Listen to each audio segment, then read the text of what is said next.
नमस्कार, मैं हूँ राजीव। आज हम बात करेंगे निपॉन इंडिया वैल्यू फंड की और इस फंड के प्रदर्शन के बारे में, इसकी निवेश रणनीतियों के बारे में समझाने के लिए खुद इस फंड की फंड मैनेजर हमारे साथ होंगी मीनाक्षी डावर। मीनाक्षी जी हमारे साथ हैं, स्वागत है आपका जी। सबसे पहले मीनाक्षी जी, मैं इस फंड के बारे में बात करूं उससे पहले कुल मिलाकर के जो बाज़ार का अभी रुख है, जो अभी लगभग एक तरह से हम कहें हिस्टोरिकल हाइज़ के पास में ही बाज़ार है, थोड़ा सा ऊपर नीचे रहता है लेकिन लगभग हम कह सकते हैं कि बिल्कुल रिकॉर्ड लेवल्स के आसपास ही है। इस समय आपका मार्केट आउटलुक क्या है? फर्स्ट इज दैट आपका entry level of valuations is high. We all know that market has rerated, entry level valuations का आपका काफी ज्यादा है। तो हमें क्या इम्पोर्टेंट है हमारे लिए, एक चीज ट्रैक करना कि अर्निंग रिकवरी ऑन ट्रैक है कि नहीं। सो मार्केट ऑलरेडी बिल्ड कर रहा है दैट अर्निंग रिकवरी स्ट्रांग होगा, बेस लो है and this earning growth momentum will continue globally also और डोमेस्टिकली ऑल्सो। तो देखिए, मार्केट विल अभी यहाँ से वैसा रिटर्न आना तो बहुत मुश्किल है जैसा कि अभी पिछले एक साल में रिटर्न आया मार्केट में। बट अभी भी आप अगर सिलेक्टिवली पॉकेट्स देखें तो there is enough opportunity available right now जी। लेकिन यदि आप इंडेक्स लेवल्स पे देखें तो यहाँ से एक साल, यहाँ से 3 साल के लिए किस तरह की ग्रोथ अपॉर्चुनिटीज आप मोटे तौर पे पूरे बाजार में देख पा रही हैं? देखिए, हम लोग अर्निंग ग्रोथ के को ट्रैक कर सकते हैं एंड फिर हम मैक्रो वेरिएबल्स ट्रैक कर सकते हैं, राइट। अगर आप मैक्रो वेरिएबल्स ट्रैक करें तो अभी तक, जैसे बोल रही थी कि अभी तक फेवरेबल था क्योंकि इंटरेस्ट रेट नीचे आ रहे थे, लिक्विडिटी बहुत हाई था और इन्फ्लेशन पिक कर रहा था। ये आइडियल सिनेरियो है equity as an asset class के लिए कि आपका इन्फ्लेशन बाकी सब लेवल लो है, लेकिन आपका इन्फ्लेशन पिक कर रहा है, विच ऑल्सो शोज दैट आपकी ग्रोथ भी पिक कर रही है, राइट। बट आपका रियल इंटरेस्ट रेट लो है तो आपका कॉस्ट ऑफ कैपिटल लो है, कॉस्ट ऑफ कैपिटल लो है और अर्निंग ग्रोथ अच्छा कर रहा है। That's a beautiful combination for equity to do well, ठीक है। लेकिन साथ में जैसा आपने कहा कि वैल्यूएशन अभी इस पॉइंट पे, आपके एंट्री पॉइंट पे अगर हम अभी माने तो काफ़ी ऊंचा है, राइट, करेक्ट। वो आपकी बात एकदम ठीक है और आपकी एक्सपेक्टेशंस भी थोड़ी लो होनी चाहिए। ऐसा देख के नहीं होना चाहिए कि लास्ट ईयर इतना अच्छा साल गया, अभी इक्विटी के लिए वही परफॉर्मेंस रिपीट करना इस लेवल पे डेफिनेटली बहुत मुश्किल है, बहुत ही मुश्किल होगा। तो अभी भी आप देखिए क्या है कि सेंट्रल बैंकर्स का एटीट्यूड बहुत अकोमोडेटिव रहा है, राइट।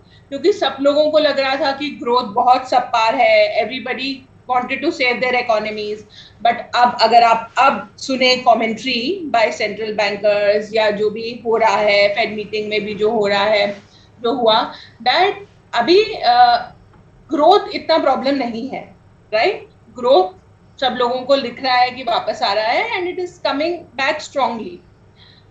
अभी इन्फ्लेशन भी क्या है, ऊपर आ रहा है। तो अभी तक सब सेंट्रल बैंकर से अकोमोडेटिव थे कि ये ट्रांजिएंट फेज है, उसके बाद नॉर्मलाइज हो जाएगा। बट अभी यहाँ से probability of your interest rates going up is higher than what it was 6 months back, right. तो हम उस फेज में हैं, बट आपको ये भी देखना है इन अ कॉन्टेक्स्ट कि आपकी अर्निंग ग्रोथ ट्रैजेक्टरी भी बेटर है यहाँ से। अभी 6 महीने पहले तक जब इतनी अनसर्टेनिटी थी मार्केट में कि आप कोविड कैसे रिस्पॉन्ड करेगा, people were not vaccinated enough, vaccination का लोगों को वो नहीं था। तो अभी अगर आप देखें तो world over vaccinations roll out has been decent and there is a visibility कि इंडिया में भी अभी लो लेवल है, बट मार्केट देख रही है कि 6 महीने बाद, 1 साल बाद this will be controlled and इतना इशू नहीं होगा। एट इंडेक्स लेवल आपकी बात एकदम ठीक है कि इंडेक्स लेवल पे वैल्यूएशन इतना अभी हाई है that 25% of earning growth already लोग एक्सपेक्ट करके बैठे हैं। बट डेफिनेटली ऐसे एनवायरनमेंट में जब ग्लोबली चीजें चेंज हो रही हैं, डोमेस्टिकली चीजें इतनी फास्ट पेस चेंज हो रही हैं, आपके वो सेक्टर रोटेशंस काफी स्ट्रांग होंगे जो भी अभी भी थे and continuously from here also आप देखेंगे कि सेक्टर रोटेशंस बहुत होंगे। तो परफॉर्मेंस गैप्स बिटवीन सेक्टर्स काफी रह सकता है यहाँ से। जी। तो अब जैसा आपने कहा कि लोगों को अपनी आशाएं, अपनी उम्मीदें थोड़ी हल्की रखनी पड़ेंगी, तो वैसे में आपका जो वैल्यू फंड है, जिसने पिछले एक साल में, यदि आज की तारीख में मैं देखूं, एक साल का रिटर्न आपका लगभग 76%, 76% है। अब उस तरह का रिटर्न तो हर साल नहीं आ सकता। तो यहाँ से एक साल 3 साल आगे के लिए लोग किस तरह की रिटर्न एक्सपेक्टेशन लेकर के आपके फंड में पैसा लगा सकते हैं? देखिए, अभी यहाँ से आपका एक्सपेक्टेशन होना चाहिए कि लॉन्ग टर्म जितना equity as an asset class में रिटर्न बनता है, उतना ही आपका रिटर्न एक्सपेक्टेशंस होना चाहिए। उससे बहुत ज्यादा रिटर्न एक्सपेक्टेशंस रखना, chasing the market will is not advisable at this point of time. जैसा कि हम बार बार बोल रहे हैं कि एंट्री पॉइंट ऑफ वैल्यूएशन काफी हद तक नॉर्मलाइज हो चुका है। बट कैसे ये फंड थोड़ा डिफरेंट है बाकी फंड से, और क्या हम इसमें कर रहे हैं टू कैप्चर दीज अपॉर्चुनिटीज। देखिए, वैल्यू फंड में क्या है, आप उन सेक्टर्स की तरफ ज्यादा वेटेज देते हैं जिन सेक्टर्स में आपको लॉन्ग टर्म ट्रेंड चेंज होता नजर आ रहा है, राइट, वर्सेस बाकी दूसरे फंड्स जो कि बहुत सारी कैगर स्टोरीज प्ले करने की कोशिश करते हैं, राइट।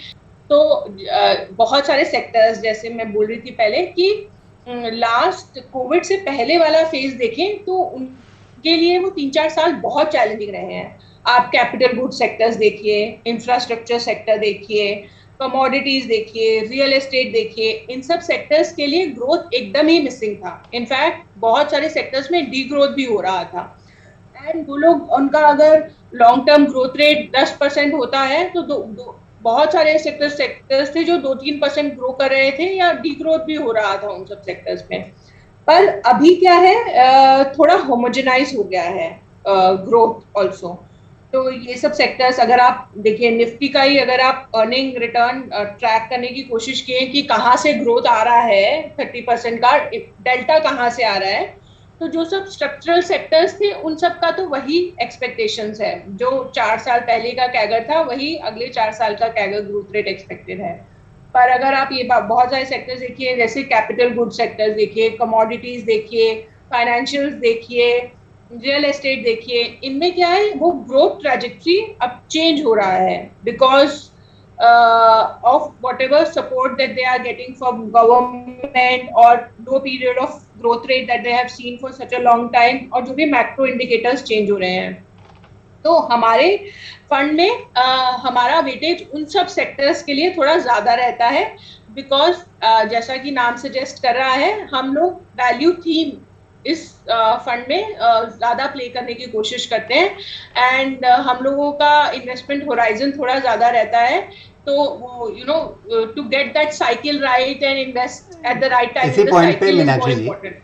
मैं चाहूँगा कि आप एक थोड़ा सा, क्योंकि हर निवेशक जो है वो वैल्यू फंड की थीम से परिचित नहीं होता है, तो एक वैल्यू फंड में और एक ग्रोथ फंड में फ़र्क क्या है, अगर आप छोटे में और सरल तरीके से समझा दें। ठीक है, देखिए, ग्रोथ फंड क्या होते हैं, उसमें क्या है, आप अपना पोर्टफोलियो बनाते हैं considering that these are companies which will continue to grow. उनके लिए ग्रोथ बहुत ज्यादा इंपॉर्टेंट होता है, एंड वो कंपाउंडिंग स्ट्रक्चरल ग्रोथ रेट बहुत इंपॉर्टेंट होता है। ठीक है, तो मार्केट क्या बोलती है कि मैं इन सब कंपनीज को कितना हायर पीई वैल्यूएशंस देने को भी तैयार हूँ, क्योंकि ये कंपनीज कंटिन्यू करती रहेंगी ग्रो करना अगले 5-6 साल तक। तो अगर मैं अपने 5-6 साल बाद का पीई मल्टीपल देखूं तो वो नॉर्मलाइज पीई मल्टीपल होगा। तो बहुत सारे इन्वेस्टर्स वो वाली थीम प्ले करने की कोशिश करते हैं कि जहां पर ग्रोथ विजिबिलिटी बहुत हाई रहता है, राइट, जहां पे companies are growing higher than जो मार्केट ग्रोथ रेट है और जो इकोनॉमिक ग्रोथ रेट है, कि आप वो प्ले करेंगे एंड आपका बहुत सारा ग्रोथ जो है वो वैल्यू जो है वो जस्टिफाई हो जाएगा अगर आप 5-6 साल बाद उनका अर्निंग नंबर देखें। बट वैल्यू कंपनीज में क्या होता है, वैल्यू कंपनीज में आपको देखना पड़ता है कि over a longer term, near term में ये कंपनीज का growth lower than the general growth rate of the country और ऑफ द इंडेक्स। लेकिन ये कंपनीज बहुत रेलेवेंट कंपनीज हैं। आपको मालूम है कि ये सिक्लिकल कंपनीज हैं कि साइकिल में प्ले होगा, तो अभी में भी ग्रोथ लोअर है versus the broader market, but ये कंपनीज इकोनॉमी के लिए बहुत रेलेवेंट कंपनीज हैं। और मैं इसको थोड़ा सा सिंप्लीफाई करने की कोशिश करूं तो क्या है कि जब भी आप एक बिजनेस खरीदते हैं या इन्वेस्ट करते हैं किसी भी कंपनी में, आप उसको क्या करते हैं, आप उसके सारे फ्यूचर कैश फ्लोज का डिस्काउंट लेते हैं और उसके वैल्यू निकालते हैं, राइट। तो ग्रोथ कंपनीज में क्या होता है, बहुत सारी जो वैल्यू है वो फ्यूचर में लाई करती है कि क्योंकि वो कंपनीज कंटिन्यू टू ग्रो कर रही हैं, तो फ्यूचर में उनका बिजनेस का वैल्यू बहुत इंपॉर्टेंट हो जाता है। बट वैल्यू कंपनीज में हमारे लिए क्या इंपॉर्टेंट है कि जो अभी कंपनी के पास है, मे बी आप करंट एसेट्स के बेस पे कंपनी को देखिए कि उसके जो करंट एसेट्स हैं, अब assets in the form of hard assets भी हो सकते हैं कि उसकी कैपेसिटी कितनी है, उसकी अगर आप उसको एसेट को रिप्लेस करना करोगे तो आपको कितना कॉस्ट लगेगा, इन सब के बेसिस पे उसकी करंट वैल्यू ही जस्टिफाई कर देती है करंट प्राइस को, रादर देन यू सेइंग कि वो 5 साल बाद कंपनी ये अचीव कर लेगी, देयरफॉर मैं उसको उतना वैल्यू देने के लिए तैयार हूँ। वैल्यू कंपनी में इट इज मोर अबाउट कि अभी उस एसेट की या उस कंपनी की क्या वैल्यू है, रादर देन सेइंग कि 5 साल बाद क्या हो सकती है वो कंपनी। जी, अब कई बार ऐसा मौका होता है जब वैल्यू थीम सालों साल नहीं चलती है, और वो हमने पिछले कुछ सालों में देखा था। अभी लगभग साल डेढ़ साल से ये जो वैल्यू थीम है वो चलनी शुरू हुई है बाज़ार में। तो ये थीम अभी जो मतलब चूँकि बाज़ार रिकॉर्ड हाइज पर है, तो वो साइकिल पूरा हो गया है, वैल्यू थीम को वापस बाज़ार रिकॉग्नाइज करे, उसकी मान्यता दे, उन शेयरों की कीमत को पहचाने, वो चक्र पूरा हो गया है, या ये चक्र अभी शुरू ही हुआ है और अभी कुछ समय तक चलता रहेगा? देखिए ये बहुत अच्छा पॉइंट आपने रेज किया, बिकॉज अभी क्या है, एक साल तक वी हैव बीन सीइंग कि वैल्यू स्टॉक्स जो ट्रेडिशनली अच्छा नहीं कर रहे थे 2-3 साल से, वो लास्ट 1 ईयर में अच्छा करें। बट उस लास्ट 1 ईयर को भी अगर आप 2 हिस्सों में ब्रेक करें तो पहले 6 महीने तो यूनिफॉर्म रिकवरी थी, ग्रोथ स्टॉक्स ने भी उतना ही अच्छा रिकवरी दिया बॉटम से जितना कि वैल्यू स्टॉक्स ने रिकवरी दिया। बट 6 महीने बाद अगर आप देखेंगे तो थोड़ा बहुत गैप देखने में आया है in terms of growth stocks versus value stock. लेकिन इन्वेस्टर्स को ये सिर्फ 6 महीने का पीरियड नहीं देखना चाहिए। अगर आप 10 ओवर साइकिल्स देखें, लास्ट 10 साल का देखें कि वैल्यूएशन क्या होता है ग्रोथ स्टॉक्स का और वैल्यू स्टॉक्स किस वैल्यूएशन पे ट्रेड करें, तो अभी भी वहां पर अगर आप साइकिल देखें तो अराउंड बहुत सारी कंपनीज में 30% का गैप है। तो अगर आप इनफैक्ट सेम सेक्टर की ही कंपनी देखें जो कि ग्रोथ कंपनी है वर्सेस वैल्यू कंपनी, उसमें पी डिफरेंस, मैं अर्निंग रिकवरी की बात नहीं कर रही हूँ, सिर्फ मल्टीपल डिफरेंस ही क्लोज टू 25-30% है। और अभी जो मैं बोल रही हूँ कि जो सरप्राइजेस आ रहे हैं वो मोस्टली इन सब सेक्टर्स में आ रहे हैं जो कि so called value sectors define होते हैं। अगर आप ऑयल एंड गैस देखिए, कमोडिटीज देखिए, कैपिटल गुड्स देखिए, इंफ्रा देखिए, इन सब सेक्टर्स में अभी भी बहुत बड़ी अपॉर्चुनिटी है, क्योंकि आपको ये देखना पड़ेगा कि दीज गाइज आर, ये लोग they are coming out of this crisis after a very long period of bad performance. तो ये when these trend reversals happen, it doesn't stop at 6 months. ऐसा नहीं है कि 6 महीने में वो ट्रेंड रिवर्सल, बिकॉज ये लंबे पीरियड के अंडर परफॉर्मेंस के बाद आ रहा है। पर लाइक मैंने बोला कि जो 6 महीने पहले गैप हुआ करता था 70% 60-70% का between a growth sector and a value sector, that has narrowed down to 30% right now, which will be average जो से थोड़ा सा ज्यादा होगा। तो यहाँ से अगला 1 साल अगर लें तो इस 1 साल में वैल्यू थीम ज़्यादा चलेगी बाज़ार में, या ग्रोथ वाली थीम ज़्यादा चलेगी, या दोनों साथ साथ चलेंगे? हमारा व्यू है कि ये बहुत सारे सिक्लिकल सेक्टर्स जो हैं जो कि क्लासिफाइड एज वैल्यू है, आप बैंकिंग एज अ सेगमेंट देखिए, वो अभी भी अंडर परफॉर्मर है, राइट। आप 6 महीने में उसका परफॉर्मेंस देखिए, वो अभी भी अंडर परफॉर्म कर रहा है। तो we will bet on these names, क्योंकि यहाँ पर आपको at least you are seeing stronger earning growth recoveries, and जो gap between growth stocks and value stocks है वो अभी भी, अगर आप 10 साल का हिस्ट्री देखें, उसमें value stocks are still cheaper. तो absolute level has gone up for both, पर gap between them is still cheaper. So we are in fact, हमारा बाकी फंड्स में भी रीजनेबल ओवरवेट है infrastructures, large banks and cap goods space में. जी, तो यहाँ से आपकी यदि इन्वेस्टमेंट स्ट्रेटजी इस फंड की देखें, निपॉन इंडिया वैल्यू फंड की, वो किस तरह से अगले 1 साल में चलने वाली है?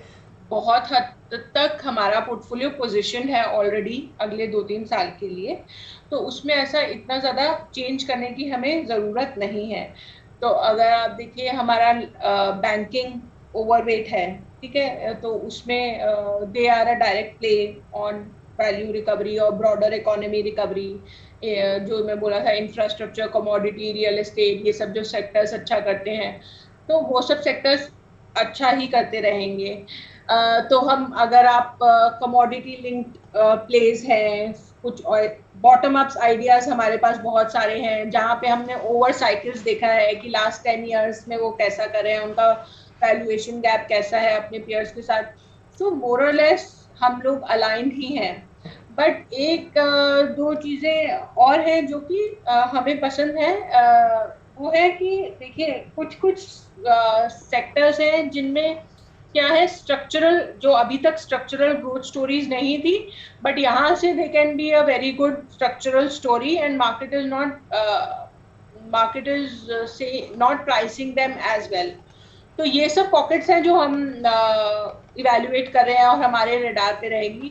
बट मैं एक आपके व्यूअर्स को एक चीज़ बताना चाहूँगी. देखिए, हमारा इसका ना वैल्यू फंड का फ्रेमवर्क हमने डिज़ाइन किया है.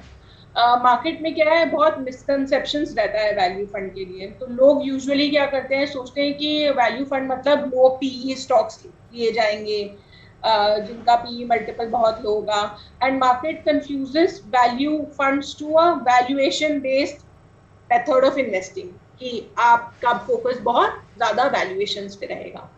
पर क्या होता है, हम इस फंड में, हमारा ज़्यादा फोकस रहता है टू गेट साइकिल राइट. तो साइकिल, अगर आप बॉटम ऑफ द साइकिल में स्टॉक्स में इन्वेस्ट करेंगे, तो उनका अर्निंग बहुत पुअर होता है compare to their potential earning growth rate. तो उनका पीई सब यूजुअली हाई दिखता है, क्योंकि अर्निंग इवेपोरेट हो जाता है. तो हमारे पास जब भी हम इस फंड में कोई भी कंपनी लेते हैं, तो हमारा फोकस रहता है कि ये business long term relevant business है कि नहीं, और जब साइकिल ठीक होगा तो whether this will be a leader of that segment, कि उसका जो प्रॉफिट पूल है वो डिस्प्रोपोर्शनेट प्रॉफिट पूल ले पाएगा कि नहीं. सो उसके बेसिस पे हम अपने स्टॉक्स डिसाइड करते हैं, एंट्री पॉइंट्स डिसाइड करते हैं कि कौन से स्टॉक हमें लेना है कि नहीं. तो हम लोग ऐसे 1 साल का अर्निंग देख के, 2 साल का अर्निंग देख के कॉल्स नहीं लेते हैं. हमारा व्यू रहता है कि 4-5 साल की साइकिल में ये कंपनी कैसी हो सकती है, क्या हो सकती है, एंड उसके बेसिस पे ही हम अपना इन्वेस्टमेंट डिसाइड करते हैं. तो आप चर्न रेट भी देखिए इस फंड का, will be very low compare two years. तो हमारा चर्न रेट 25-30% से ज़्यादा नहीं होता है, क्योंकि हम हर कंपनी एटलीस्ट 3 साल तक अपने पोर्टफोलियो में रखते हैं. जी, लेकिन जिस तरह से पिछले 1 साल में बाज़ार में तेज़ी है, उसके चलते कुछ तो ऐसे बाज़ार के हिस्से होंगे, कुछ ऐसे सेक्टर्स होंगे जहाँ पर आपको लगता होगा कि भाई अब ये हमारी वैल्यू थीम से, उसके दायरे से बाहर जा रहा है. मतलब उसका वैल्यूएशन इतना हो गया है कि भाई अब एक वैल्यू फंड को इसमें बहुत एक्सपोजर नहीं रखना चाहिए, पैसा निकाल देना चाहिए. कुछ ऐसा हिस्सा दिख रहा है क्या? देखिए, कुछ हिस्से डेफिनेटली ऐसे हैं. मैं 1-2 सेक्टर्स बताऊंगी आपको स्पेसिफिकली. जैसे आप, बहुत सारे केमिकल नेम्स हैं, राइट, जो कि अभी तक क्या थे, 3-4 साल पहले तक they were not such big players and people were still sceptical. तो हमारे पास भी बहुत सारे केमिकल नेम्स हैं जो हमने राइट किए, बट हम वहाँ पर अब सेलेक्टिव होंगे. जहाँ पर हमें वो बफर दिख रहा है वही सब नाम रखेंगे, बट वो ब्रॉड जो रैली हमने देखी थी वो नहीं होगी अभी. वैसा पॉसिबल नहीं है, क्योंकि मार्केट ने बहुत हद तक बहुत सारी कंपनीज को रिकॉग्नाइज कर लिया है। कुछ कुछ और नाम है हमारे पोर्टफोलियो में, जैसे कि मैन्युफैक्चरिंग, इंडिया मैन्युफैक्चरिंग की बहुत स्ट्रांगली हमने प्ले किया 3 साल पहले तक, मार्केट ने रिकॉग्नाइज कर लिया। जैसे डिक्सन है, एम्बर है, हमने ये बहुत अर्ली कैच किया था।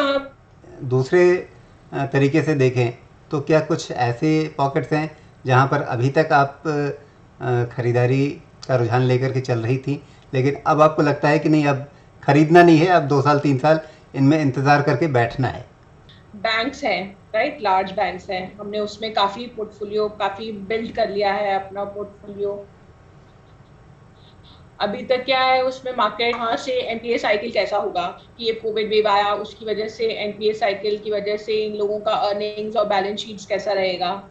पर हमारी रिसर्च के हिसाब से ये लोग काफ़ी प्रिपेयर्ड हैं, इनका प्रोविजनिंग लेवल्स बहुत हाई हैं, कंसोलिडेट मार्केट बहुत कंसोलिडेट हो चुका है। तो आप देखिए लार्जर बैंक्स का मार्केट शेयर कंटिन्यूअसली बढ़ता ही जा रहा है, from smaller players, public banks and NBFC. तो इनकी पोजीशन को हमने अपना काफी पोर्टफोलियो बिल्ड कर लिया है यहाँ से, and we think that over next 3 years this can be a good delta opportunity from here on also. आखिर में एक वैल्यू फंड का निवेशक जो है वो अपने पोर्टफोलियो में इसे कितनी जगह दे? सामान्य रूप से एक पोर्टफोलियो में इसकी जो हिस्सेदारी होनी चाहिए वो किस दायरे में, किस रेंज में होनी चाहिए, और आज जिस तरह की वैल्यूएशन की स्थिति है बाज़ार की, उसमें वो उस रेंज के अंदर कहाँ पे होनी चाहिए? तो at least 20-30% of the portfolio can be in these strategies, because ये थोड़ा different strategies हैं and different time period पे आपको different returns देंगी। तो that at least उतना तो आप allocate करके रखिए, ताकि जब भी ये polarization हो मार्केट में या normalization हो, 25-30% you can easily allocate to these funds। Because क्या है इसमें, देखिए वो डिपेंड भी करता है, जो भी आपका लॉन्ग टर्म कैपिटल है, इसमें क्या है वैल्यू फंड में आप एक्सपेक्ट नहीं कर सकते कि ये हर साल बेंचमार्क बीट करेगा 2%। आप बाकी फंड में विद एन एक्सपेक्टेशन जाते हैं कि हर साल आपको थोड़ा बेटर रिटर्न मिल जाएगा इंडेक्स से, बट इसमें क्या होगा, आपका जो रिटर्न आएगा वो क्या होगा, जैसे एक साल में आपको बहुत अच्छा रिटर्न मिलने की अपॉर्चुनिटी है, मिल सकता है। तो अगर आप वो विंडो रखते हैं कि मैं 3 साल तक साइकिल प्ले करने के लिए रेडी हूँ and I will invest in, मेरे पास इतना कैपिटल है कि मैं ये 3 साल का लॉन्ग टर्म कैपिटल है, तो that instead of CAGR story, you are playing that 3-year story in your fund. So that capital can easily be allocated to, कि इस फंड में दो चीजें हेल्प करती हैं, एक तो आपका स्टाइल डिफरेंट है, राइट, इन्वेस्टमेंट स्टाइल डिफरेंट है, और दूसरा है कि इसमें आपका मार्केट कैप एंकरिंग भी नहीं है।